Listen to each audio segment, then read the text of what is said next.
When I first started to perform, people used to come because it was kind of out of a curiosity type thing. They want to see what an Evel Knievel was. Now, it's the thousands that come to be a part of the thing with me, that believe in me. Motorcycles that I ride are not souped up in any way.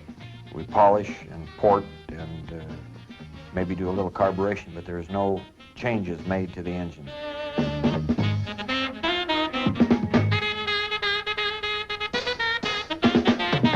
I don't use a tachometer or a speedometer, either one, on the motorcycles. I do it all by feel. You come down the in-run and hit the takeoff ramp. You have to be on the balls of your feet, just like when you're ski jumping. You have to be in a good crouch. You have to have your weight forward, and you have to spring at the right time. You do not turn the throttle off until the front wheel leaves the takeoff ramp.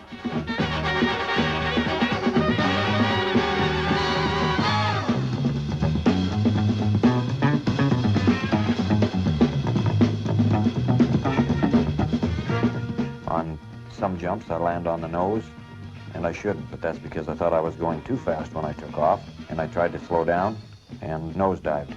On other jumps, I'll land right on the rear wheel, just perfectly, just like I was going through the air doing a wheelie.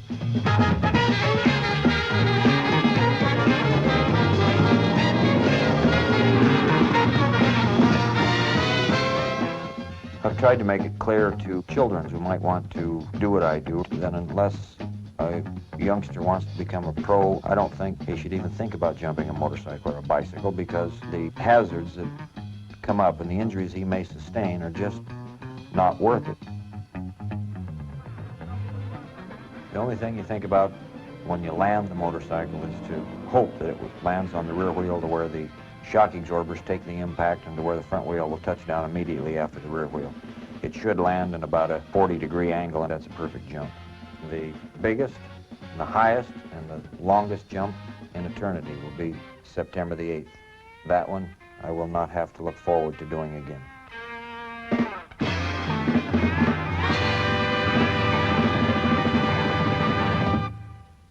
On any Sunday, like the tail of a kite, flying and dancing in the wind,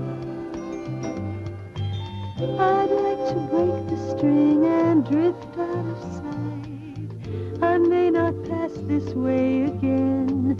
I'm flying over my shoulder through the dust. I'm calling, run word and catch me if you can.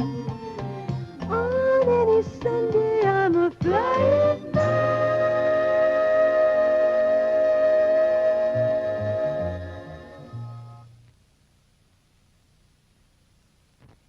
A major part of the Evel Knievel charisma is his very convincing manner in persuading an audience that he knows exactly what he's doing.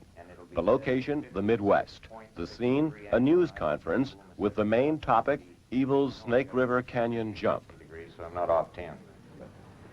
And when they fire that sky cycle of mine, it's going to go from 0 to 200 miles an hour by the time it reaches the end of that. And what that takes is 5,000 pounds of thrust, 15,000 pounds of jet horsepower, and 4,000 pounds of total impulse.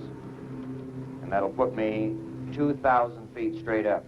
That's almost out of sight. And it'll put me a mile across that canyon.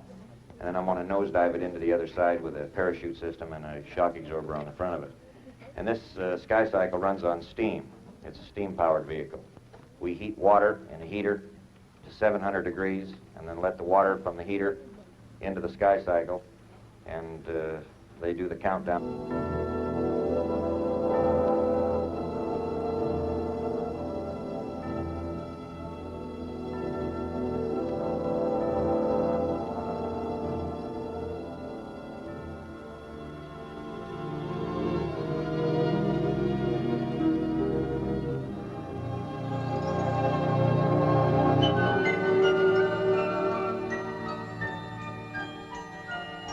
Unlike any of America's 30-man space shots, with the vast technological resources of the nation and enormous scientific learning backed up the project, here's a solitary individual doing it on his own.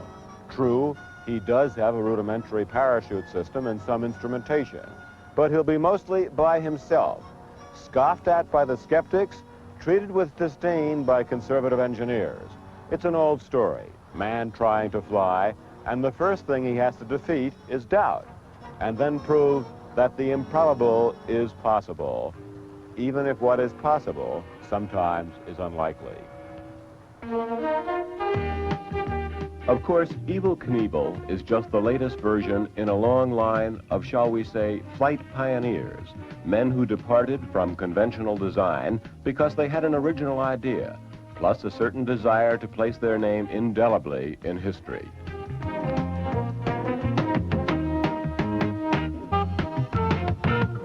Ah, yes, there is an Evel Knievel in every age, in each generation, and from all nationalities. Those indomitable souls who reach out attempting the impossible dream. To them, we can only say, bon voyage, Godspeed, and back to the old drawing board, fellas.